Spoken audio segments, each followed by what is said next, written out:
people are like, okay, what's DeVonta's role in this offense really going to be? Because you have A.J. Brown here, you have Dallas Goedert here, both really good players. And for anyone who may have been sleeping on DeVonta Smith or wondering if he'd fade into the background, not the case. I mean, in recent practices here, it's been about DeVonta Smith. He's looked great. Gets open with ease, excellent route running. We all know he can do that, but it's not just about that. I think he's made some plays after the catch as well. He did against the Browns on Thursday, had a really nice run after the catch at one point, evaded a bunch of defenders, and then also just leaping and making plays in the air. For a guy with that thinner frame, you might not think that he's always a contested catch kind of player, but he's been able to do that as well, in addition to burn guys down the field like he did at the end of 11-on-11 on Thursday when he drew a pass interference penalty. So, I mean, he's just come out and he's looked really good.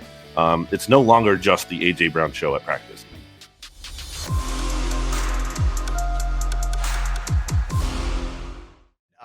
We go right from Philip to the man who is in Berea. We believe he's in Berea, Ohio. He was on hand yesterday for the first open practice. He'll be there again in a little less than 2 hours.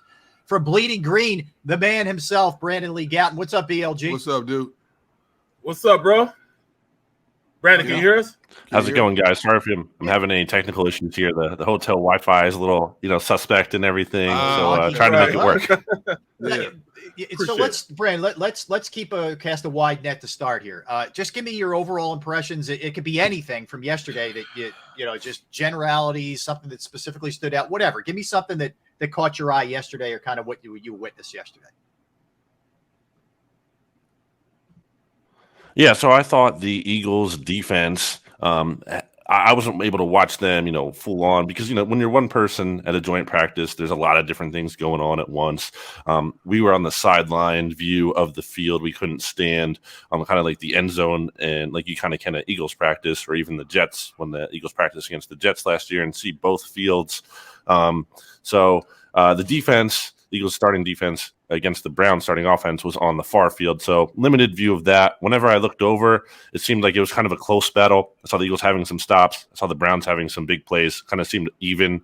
I would say the Eagles offense against the Browns defense, though, I think the Eagles offense was a bit ahead there, especially early on. I thought Jalen Hurts came out strong in one-on-ones, 7-on-7s, some good throws in 11-on-11 as well. Honestly, this was probably one of the more encouraging days as far as his performance goes to me. Okay. So Brandon, obviously the big story out of that area is Deshaun Watson steps to the podium and basically doesn't admit any fault whatsoever. And then the owner, Jimmy Haslam, comes out and it says, he supports him, giving him a second chance. What's the scuttlebutt that you've heard amongst the media, and maybe even listen to radio or hear from fan base in Cleveland and how this thing went down, him getting 11 games instead of an entire season? Yeah, it's really weird. I mean, we can all look at that 12th game on their schedule and see it's against the Houston Texans, and it's hard to believe that's just a mere total coincidence there. So it was really weird. It was a strange vibe to have Deshaun Watson, especially in light of what happened last week, where he had the interview, and he seemed a little bit more remorseful than he had in the past.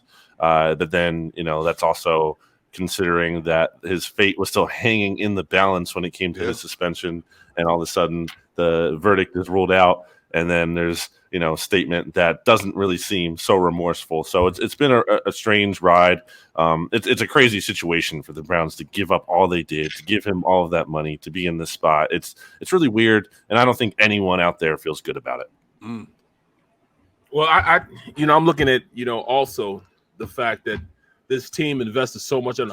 How much do you think it has to do with the other owners wanting to more like punish them than really the NFL himself wanted to punish them? Do you think it was more so the owners wanted some get back from the Cleveland Browns as opposed to the entire NFL? Yeah, I feel like it kind of wanted the NFL, I think, kind of to some extent wanted them to look like we're being harsher on him. You know what I mean? It's like they come out with this original 8 games. It's like, actually, no, that's not good enough. We really mean business is what they want to show. Of course, if they really meant business, they would really, I think, push harder for suspending him for the entire season or indefinitely, just like they did with Calvin Ridley, who got suspended, obviously, for gambling, and that comparison gets made a lot. But yeah, I think it was kind of kind of a show in that way, and not the actual intention. Obviously, they made the deal with the PA, and they settled on that. But I do think if the NFL wanted to be harder, they really could have. Brad, let me ask you back to the Eagles here. Saw a lot of rave reviews about DeVonta Smith and the way he went about his business and what he was able to do. And I know the Browns were a little shorthanded in the secondary, but talk to me a little bit about what you saw from him.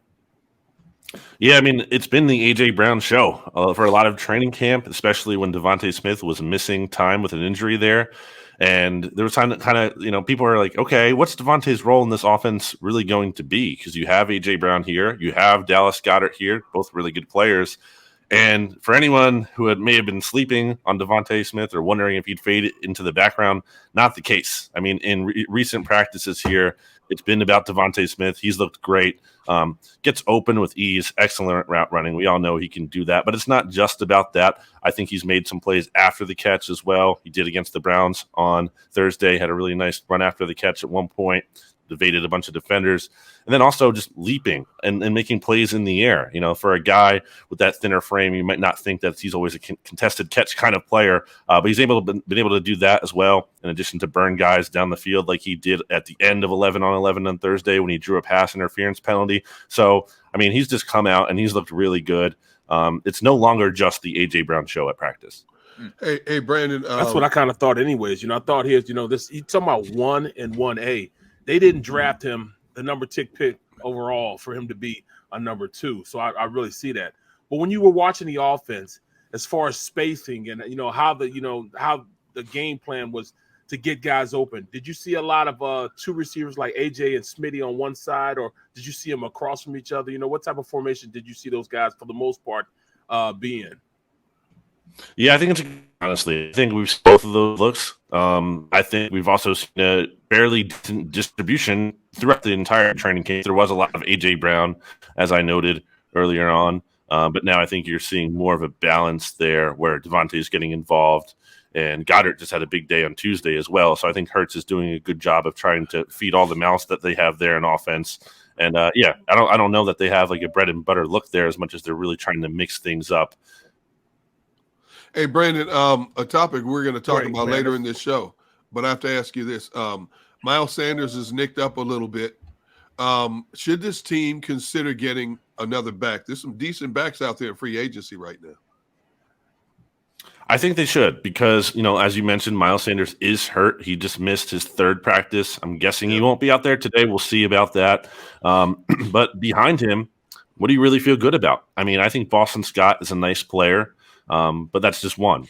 And Kenneth Gainwell has probably been one of the more disappointing players in training camp. I just don't think that he has shown really any kind of leap from year 1 to year 2. That's not to say, he's out there dropping passes left and right every day and he looks terrible, but it's just you're not seeing anything different from him from probably who he was last year. There's no kind of forward progression. There's been no juice. When you see Miles Sanders run or make a play, there's this explosion there. There's juice. Even Boston Scott had a really nice run against the Browns on Thursday. I'm just not seeing anything there to be super intrigued by with Kenny Gainwell, so they should absolutely be looking for more help there. Okay. Brandon, let me ask you about the O-line. You usually only notice these guys when something bad happens a lot of times, but it sounded like Landon Dickerson had himself a day as well yesterday. In particular, a little pancake and dance. So give us a little insight there on what you saw. Yeah, I mean, it's funny because I don't think anyone actually probably saw the hit as it happened because everyone's looking at the ball where the running back is, but everyone certainly noticed that there was a Browns linebacker flattened on the ground after a big crack sound, and Landon Dickerson certainly celebrating as well. Yeah, it's rare that you see highlights from offensive linemen in training camp. I know Barrett has to like that though. Love it, yeah. So it was good to see. I think Dickerson, that's his strength. He's a really good run blocker. I think there's kind of maybe been some flare-ups, some issues at times and time to time as a pass protector. In fairness, he's going up against some pretty good defensive tackles such as Javon Hargrave. But as a run blocker, he's really good. Hey, Brandon, go ahead, Barrett. All right, let's flip it to the other side of the ball as far as the defensive line. They had a lot of trouble on stopping first down. And especially, with the run, teams are averaging almost 6 yards a pop on first down. Did you see a decided difference than what you saw last year, what you see this year?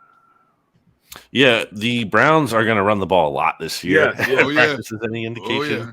And that makes sense, but it's funny because you usually don't see that a ton in a training camp setting. I feel like there's only so much value to be had there sometimes too if they're not even fully tackling to the ground. But the Browns are running it a lot, and I think the Eagles did a decent job against some talented running backs in Nick Chubb and Kareem Hunt for the most part. I think whenever I looked over at the Eagles defense and the Browns offense was having success, it was a little bit more through the air. So they looked tight there in defending the run. I know Darius Slay, who might not be known for being the biggest run defender, he had a good hit, I believe, on Kareem Hunt.